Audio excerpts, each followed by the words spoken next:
A recent study found that we Canadians get almost 50% of our daily calories from ultra-processed foods.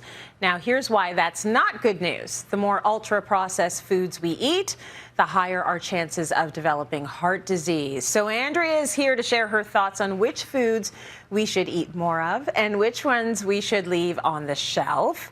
So Andrea, first take me through what ultra-processed foods are and why they're so bad for us. Ultra-processed foods are basically foods that have been processed to the point where they're unrecognizable as food. So they become food-like products, and that's what many experts think.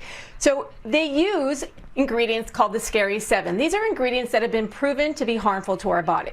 For example, high fructose corn syrup, which is also known as glucose fructose, trans fats, MSG, which is monosodium glutamate, artificial colors, artificial flavors, artificial sweeteners, as well as preservatives. And they're used because they're used to extend the shelf life of product, make it look more appealing because we eat with our eyes, but also flavor it. So whether that's salty or sweet, it makes it taste better. Now, the reason why they're not good for us is because they're empty calories. They do nothing for us. They have no nutrition. And when it comes to health, they promote inflammation in our body, they mess with our blood sugar, and they promote obesity. So those are all reasons we want to avoid them as much as we can. Okay, so I've heard that we should be shopping the perimeter of the grocery store and avoiding the middle aisles because that's where the processed foods are. But it's probably a little bit more complicated than that, isn't it?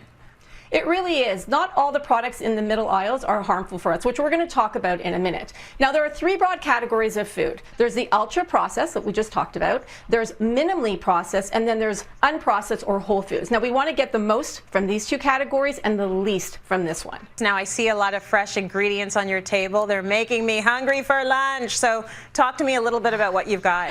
So this is the unprocessed and whole food category. Now, what that means is that these foods have been unaltered, not changed at all from their original state or format. Fruits and vegetables are an example, legumes, nuts and seeds, meat, fish, coffee, tea, eggs, as well as avocados and olives. Last question. You mentioned olives and avocados. Are oils whole foods too?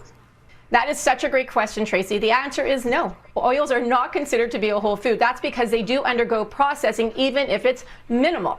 So when it comes to buying oils and you're looking for that minimal processing, you want to look for cold pressed. That's when they're extracting the oils in a cold way. There's no heat that's used from the fruit or the seed. So you want to look for cold pressed coconut oil, cold pressed olive oil, as well as cold pressed Malaysian palm fruit oil.